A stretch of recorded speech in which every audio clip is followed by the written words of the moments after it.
Avignon avec une fin de campagne électrique puisque c'est une triangulaire qui se dessine dans ce bastion socialiste. La maire sortante, je le rappelle, Cécile, elle n'a pas concouru dans cette élection à sa succession.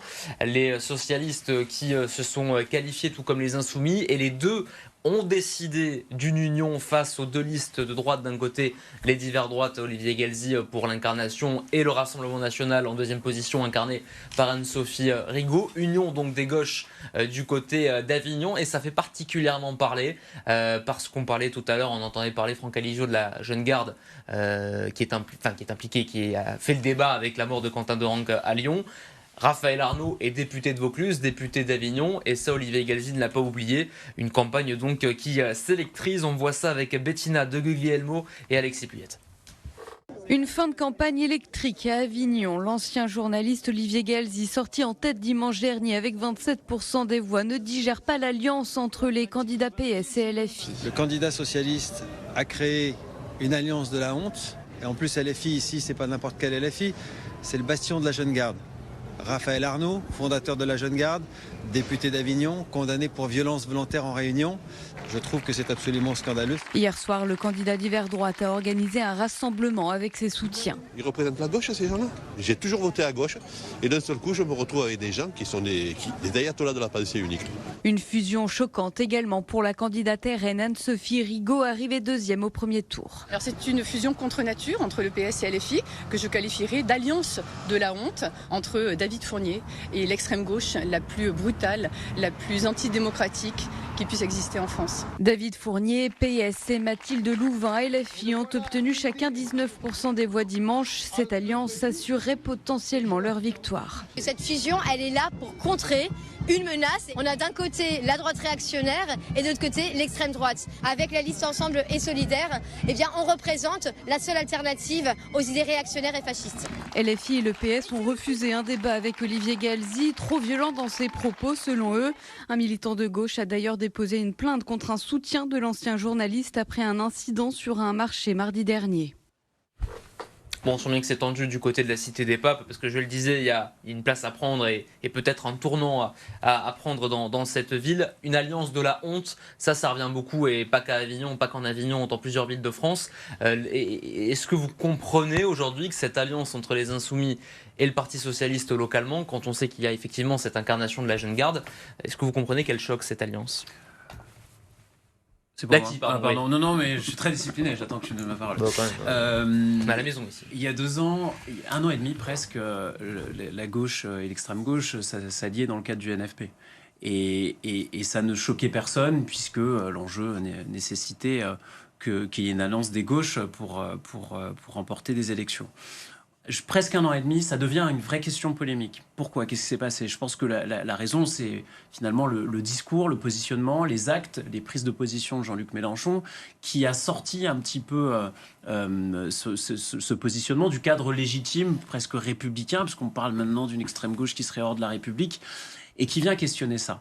Mais quand on regarde les choses localement, les personnalités sont les mêmes, les candidats sont les mêmes, les alliances, les contingences aussi. Donc c'est entre le la contexte gauche national qui a cristallisé le débat. Cristallisé ça, mais finalement, moi j'ai été assez presque agréablement surpris en regardant des programmes de candidats LFI qui étaient plutôt, et même Madame Chiquero à Paris, quand j'écoutais ce débat, je trouvais que c'était plutôt intelligemment construit. Après qu'on partage ou pas l'orientation donnée, mais on n'était pas dans les extrémités que peuvent laisser penser les prises de position de Jean-Luc Mélenchon. Donc je pense que c'est à cause de Jean-Luc Mélenchon que ce genre de polémique existe aujourd'hui, parce que finalement sur le terrain, les militants font leur travail, ils se connaissent entre militants de gauche et d'extrême gauche, et c'est plutôt cohérent qu'ils s'allient.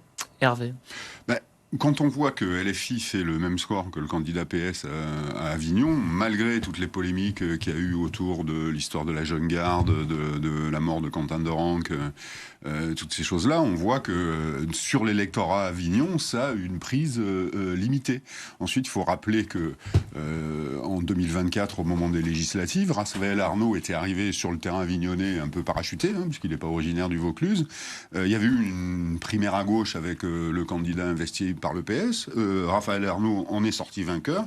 Dans le cadre, effectivement, comme l'a rappelé Laki du nouveau Front Populaire, ils avaient pas fusionné, parce qu'on fusionne pas dans une législative, mais il y avait eu un accord politique entre les deux. Ça se situe dans la continuité.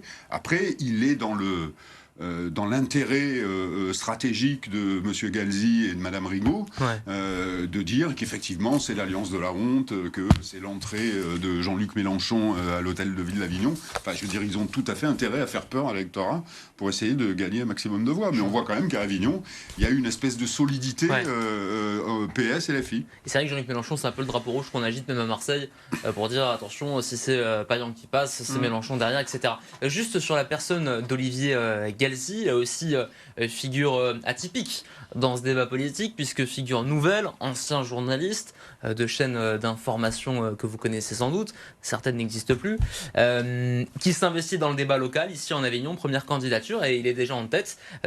Qu'est-ce qu'il faut comprendre peut-être de cet succès, c'est encore trop tôt, mais de cet intérêt en tout cas à l'égard de sa personne? C'est des choses qu'on a déjà vues. On a Patrick de Carolis qui était patron de chaîne qui est à Arles. On avait Jean-François Kahn qui s'était présenté aux élections européennes. Olivier Galzi aujourd'hui en Avignon. Peut-être toi demain, je ne sais pas. On peut remonter plus loin. Noël Mamère à Bègle. Exactement. Donc non, il y a en fait déjà pour être journaliste et pour être politique, c'est parfois même les mêmes parcours. Il y en a beaucoup qui sortent de Sciences Po. Il y a un intérêt pour la chose publique, pour la chose sociétale. Donc moi je trouve ça pas malsain, je trouve ça plutôt sain, il n'y a pas de problème avec ça. Est-ce qu'il y a aussi peut-être une forme de, comment dirais-je, dans ce débat et dans ce brouhaha politique qui est dénoncé par certains, quand on a ce genre de personnalité, une forme peut-être d'apaisement, de stature, de discours posés, ce sont des personnes qui savent parler, parce que ils viennent d'un monde de la communication, de l'information, qui ont le poids de leurs mots, voilà. Est-ce que cette figure quelque part, elle est un peu rassurante pour une certaine partie de l'électorat? Il n'a pas gagné, bien sûr, mais évidemment, c'est un visage connu, familier. On a presque, il est tous les soirs à la maison, quoi. Donc on a presque l'impression qu'on peut lui passer la main dans les cheveux. Je veux dire, c'est pas. Il viendra Olivier Galzi pour que Hervé puisse passer la main dans ses cheveux. Là qu'il a rappelé, je veux dire, c'est les journalistes, surtout dans des chaînes d'infos, qui ont une présence visuelle importante. C'est indéniablement un plus quand on se lance dans une campagne municipale.